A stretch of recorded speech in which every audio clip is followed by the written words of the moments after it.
Thanks for joining me today at Learnwake. My name is Brandon Judd, and I'm responding to a video analysis request uploaded by Danny here. This is on a Heelside wake jump, and in his submission, he said that he's just trying to get jumping down to move on to new tricks and to try to get smoother transitions. So, thanks a ton, Danny, for submitting this request and for uploading the video. So we have a Heelside wake jump.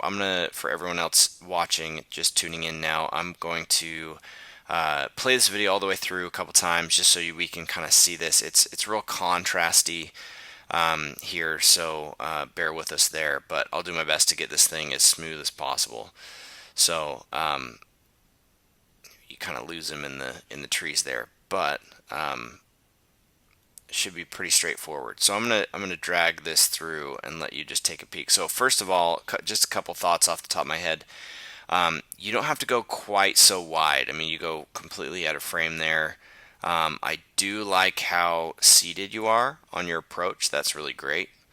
And then as you edge through the wake, it's pretty clear to me that you're just not standing tall all the way, and that's really all there is to it. I'm not sure what your rope length and boat speed is, but if you start standing tall, especially with that kind of an approach, you're going to end up landing way out in the flats. So I would recommend shortening up your approach and kind of mellowing that out a little bit, and then standing really tall, because right now you're just maybe 3/4 of the way extended. You're just not fully tall, and what that does is it forces you to absorb a lot of your pop. And then the fact that you're kind of overshooting the downside of the second wake there tells me that you could go on a lot longer line at possibly a little slower boat speed. But again, I don't know exactly what your stats are right now. I just know that if you were to, on this wake jump, if you were to fully extend your legs, you would have impacted the water, you would have landed way out here. So that's actually really good news, because right now all we have to do is fix your body position. Your timing is great, your comfort level in the air is great, but it's not going to be consistent because it's almost impossible to bend your knee here at the wake and keep it held at the exact same, like if every single wake jump looked exactly like this and you had the exact same angle and exact same resistance from your body, then your wake jump would be consistent. But you just can't. There's too much energy of the wake pushing you. You're resisting this, and based on how tall you are and how much you absorb that wake is going to result in how much pop you get. So every time you try it, unless you're locked out, you're just not going to get consistent pop. So that's the way to move on, is to, I mean, if I was to ask you how tall you were and you were to say, 6 feet tall, and I was to say you need to be 6 feet tall at the wake. If you're 5'10" at the wake, but you're normally 6 feet tall, that couple inches can dramatically affect how much pop you get. So if you're always the same height, if you're always stand tall, you're always 6 feet tall at the wake, then you're going to have very consistent pop, because it's going to be the same size wake for the most part, and then the same amount of resistance that you're putting into play. So it's just a matter of eliminating all the variables and making them constants. So that said, there is a drill that helps you extend that back leg, and this drill is, this drill is called the Heelside Jumps, the Standing Tall Drill. That's the name of the video. The drill is called the Standing Tall Drill.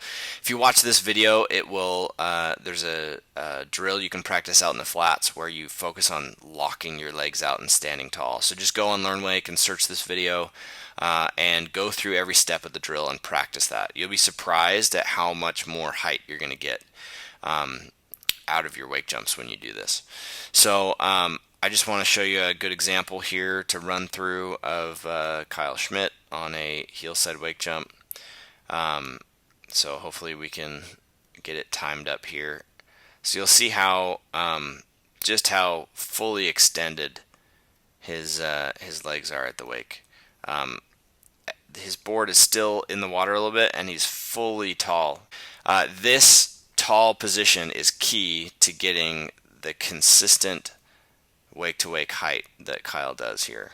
So I'll let you watch it again smoothly. Again, you don't have to crank in fast, just nice and mellow.